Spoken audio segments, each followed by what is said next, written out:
Ray is a mother and a former Folly Beach City Council member who now wants to return to tackle issues such as short-term rentals, infrastructure, and livability. I talk one-on-one with Amy for this edition of Quintin's Close-Ups. And if you haven't already, subscribe to my YouTube channel and like Quintin's Close-Ups on Facebook. And as a disclaimer, I reached out to all candidates involved with the Folly Beach City Council race, and so far, Amy's the only one who has responded. Amy Ray, welcome to Quintin's Close-Ups. Yes, sir. Yeah, Thank you. It's lovely to be here. Well, I appreciate it greatly. I'm bringing you on Quintin's Close-Ups because obviously you're a current Folly Beach City Councilwoman. And now, after a few years on City Council, you're asking residents of Folly Beach to give you 4 more years to tackle a plethora of issues. So let me ask you, Ms. Amy, what's new, what's now on Folly Beach? What's new? Well, it's not a new issue. We've got the short-term rental issue. Right. That is probably the loudest issue. Yes. And, but along with that, a couple things I think fall under that umbrella, which is livability. Right. And, it's really what a lot of this is about. And how do we find that balance so that we can serve, our residents, but also, recognizing that we are a vacation town. And, we live at the beach, and this is a part of a lot of people's vacation plans, as it should be. So how do we find that balance for those folks, as well as for, the day trippers for the beach, that want to come and just spend a Saturday at the beach, So there's a lot of things to juggle and consider. I'm hopeful, which is kind of why I put my name back in. I know we can figure out a solution. I think we've got to, kind of get back to the table, roll up our sleeves, and let's look at what we now know. What has happened, the history of, the last couple of months, and let's learn from it and, try to involve as many citizens as possible so that, so that we can, it's never going to be perfect. But if we can find that middle ground here, and be willing to give a little bit, I think we can have a good starting point. This is going to be a long-term thing. This is not, okay, we've got the answer. This is how it's going to be. I think this is something it's going to evolve. It's going to change over time. And, you really can't look away from it. You have to always be willing to, keep your eyes on it and open. So when it comes to short-term rentals, what are you all as a city of Folly Beach government willing to give, and what are you all are willing to, hold back for some? Well, I think, as I can really only speak for myself, and, I would just be one of, of the folks sitting up there. But, as a resident who's lived here for a really long time, I want the biggest seat at the table. I think residents should have the biggest seat at the table. And what does that look like? I think having, an opportunity for, legacies, to pass your house down to a family member, or whatever that family member may look like to you. I think that's important to protect. I think that offers the opportunity to have generations of families out here. And, and that creates a community. I think looking at our rentals that are owner occupied, those are, or rentals who are, folks need to rent their house so they can retire here. They're eventually, they're going to be active members of this community. We need them, so there are lots of different variations of it. And I think we've got to look at all of them. There's not a one size fits all. There's just not, that it can be done. I think that the city has recognized that, and that, there are some work studies and work sessions planned to tackle some of these issues. And, you need to have the right leaders in there that are willing to do the homework, participate in these meetings, and, offer solutions, not it's my way or no way. And Ms. Amy, let me ask you this. This is probably redundant, a blunt question. But when it comes to the city of Folly Beach government, and short-term rentals. What did they get right, and what did they get wrong with this? um, I think they got right that they created a department, a short-term rental enforcement department, that can help, enforce some of these regulations. It's a big job, and it's also sometimes, I think, they don't know there's a problem until there's the problem, so, but you've got to have, to have those boots on the ground, so to speak. That's really good input. So, do I wish something like this had been created 5 years ago? Yes. But it's not. We've got it now, and so I think that is a good thing that has come out of this. I think it will. I think it offers guidance, and kind of hopefully eliminate some of the uncertainty. I do think uncertainty is probably one of the faults of this. I think a lot of things haven't been clear. The initial referendum wasn't very clear. It was, and I think that's just the way it had to be written, but it wasn't very clear. It didn't offer a lot of guidance, and typically you look to an ordinance for guidance. What do we do if A happens? Well, you look, and it tells you. And ordinances are also living and breathing documents, so they're made to be adjusted, and because it works. So we didn't have that opportunity, but I do think we will have it again, and to make it work, work for the city, and eliminate a little bit of this uncertainty, so folks can feel confident to buy a house out here and raise their families, or to make it an investment and hopefully retire here one day. Okay, Miss Amy, this is probably probably a loaded question here for you, but if you were to rewrite the ordinance right now and adjust it, how could you do that? Ooh, I could rewrite it. Again, I think I'd figure out a way to make sure the residents have the biggest seat at the table. Okay. Figure out a way that definitely encourages families to move out here. I'm sorry, my dog is barking. Let me move. I knew this was going to happen. Figure out, how can we write it so that Folly is a viable option as families are moving here and want to call this place home and raise their kids. What does that look like? I don't know exactly, but I think it's worth looking at. Also, how do we keep Folly as an option for folks to retire here? We want to keep this community and keep it solid, but while recognizing what we are, we're also a vacation city. So I didn't really answer your question, like what does that look like? Because I think it could look many different ways, and I think we have to be willing to create something many different ways. And look at, there are other towns that have, that are definitely dealing with this, and, collaborate with them. We can find it. It's going to be an unusual solution probably. But it's Folly.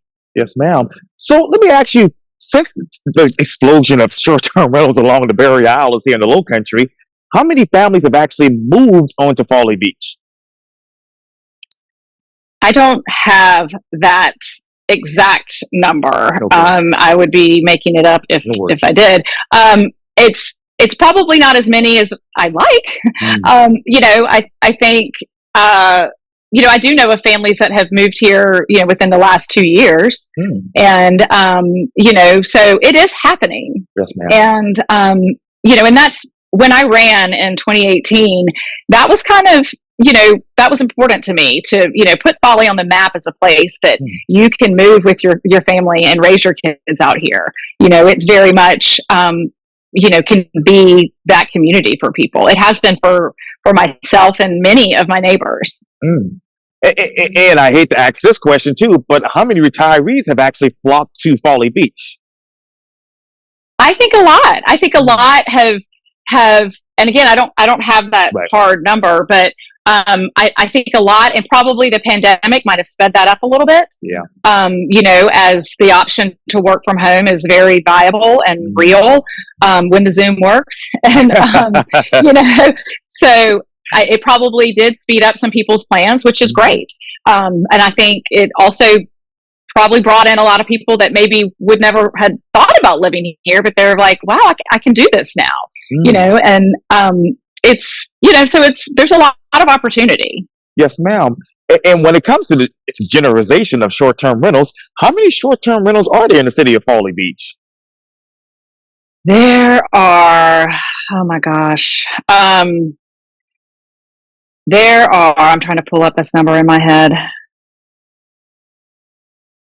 over 1,000. Wow. So I know that with the cap, the cap is at 800. Right. And the guidance that we've seen is that it could take 3 to 4 years to work through the list. Wow. So, and a lot of this has been a software issue, like how to, if there are duplicates, if there are, you live in the top part, you rent the downstairs part. How do you differentiate this? So a lot of this is, I would kind of consider it like a growing pain, right? So, a lot of these numbers didn't come out until like May, and the referendum was in February. So, and all that's why it's going to be important in December and January when we're relooking at this, because there are tools out there now that just weren't an option then.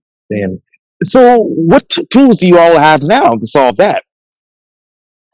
Well, there's a whole new software program that I believe it's the one that the city of Charleston uses as well. Yes. So it has it works for them, and I think it can help help give you that data quicker, and to make those decisions, and to pull up the lists that you need, and to track the violations, and make sure send out the notices when they need to be sent out, and so I think it can help keep it organized a little bit. And I think at this point everything's been very reactive, and we with good, like, I understand it's been reactive, but how do we stop reacting and operating forward. And I know you talked about the referendum and that happening in February, so let me ask you this, then. How many violations have you all seen since that time? I am not part of the short-term rental enforcement team.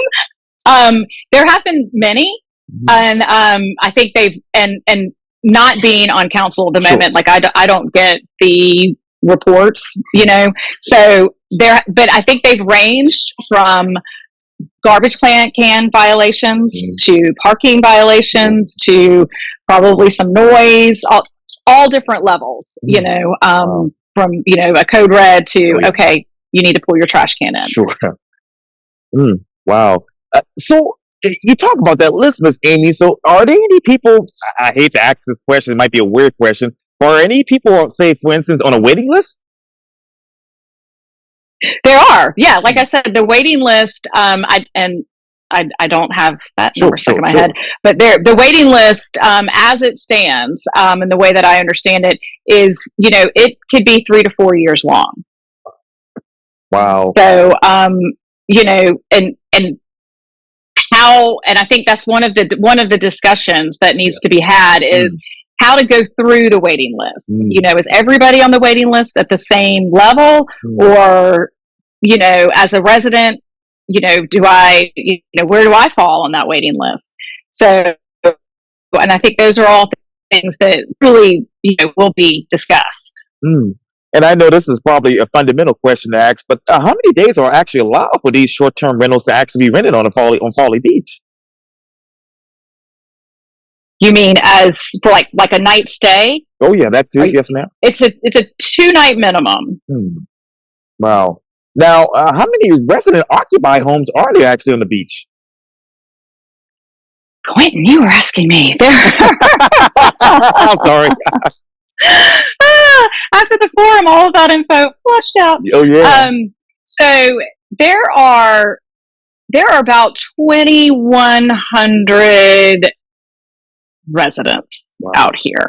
So, we definitely are heavy on the rentals. Like if you want to look at it as like a pie graph, like it's going to be heavy on that rental side, and then you've got your resident side.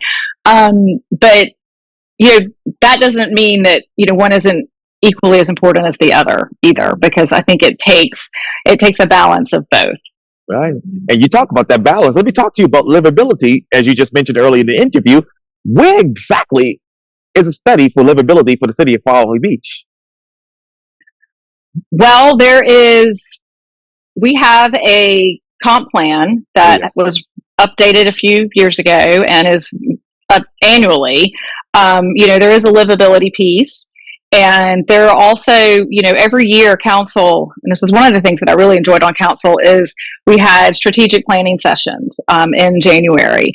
And, and that's where, really I say anything goes, but you can say any idea you may have had. You're like, oh, what if we, created this, or, and it's all the council members, and it's wonderful. It's kind of a way to just dream of what, how can we make, what can we provide? What can we do? What's most important? And then you go through and you categorize, high, medium, low. And it kind of helps to drive the upcoming year. It helps staff to create a budget. It kind of gives you a little direction, because it definitely could be easy to lose that direction. And livability is always one of those things. And, like I said earlier, really it comes down to livability, and a lot of things fall under that umbrella, whether it's pedestrian safety, traffic, all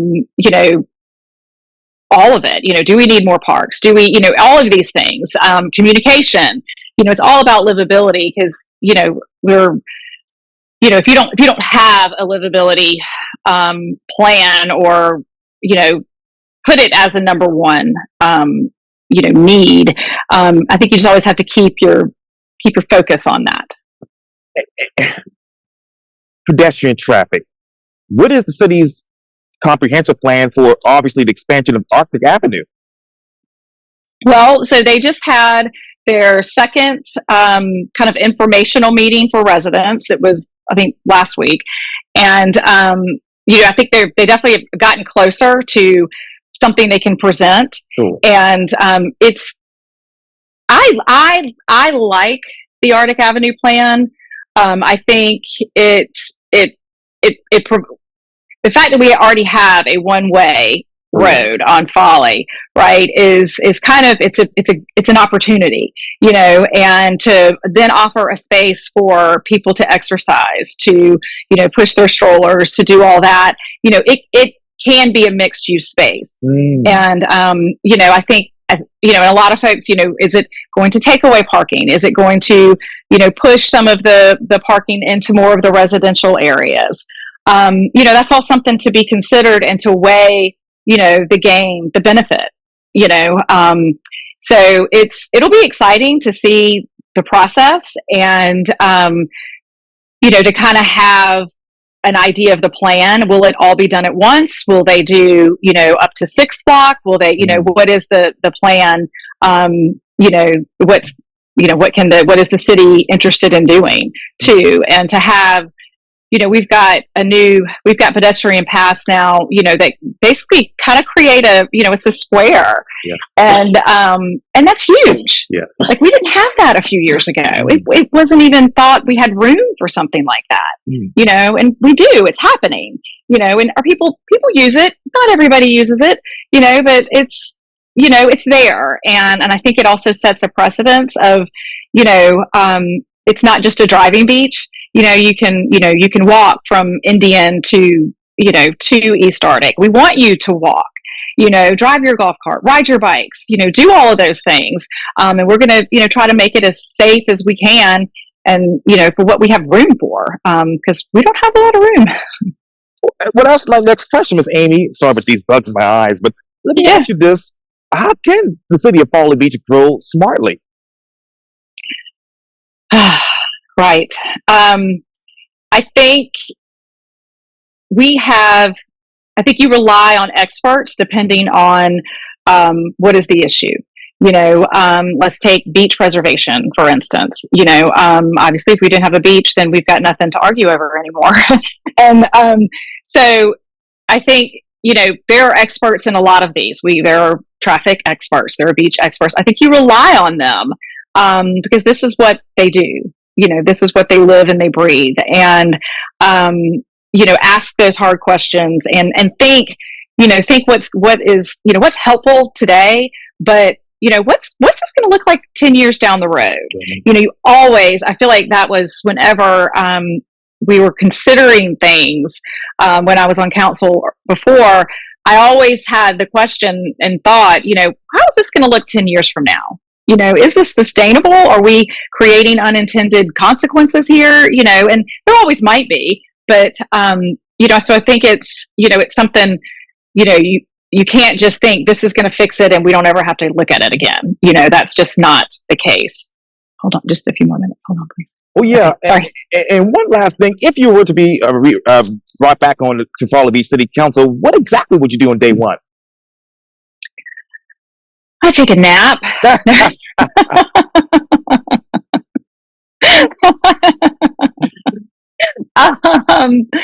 Well, I think first is, figure out these dates for the work sessions to address the short-term rental and put those in my calendar and do whatever I can to make these as transparent as possible.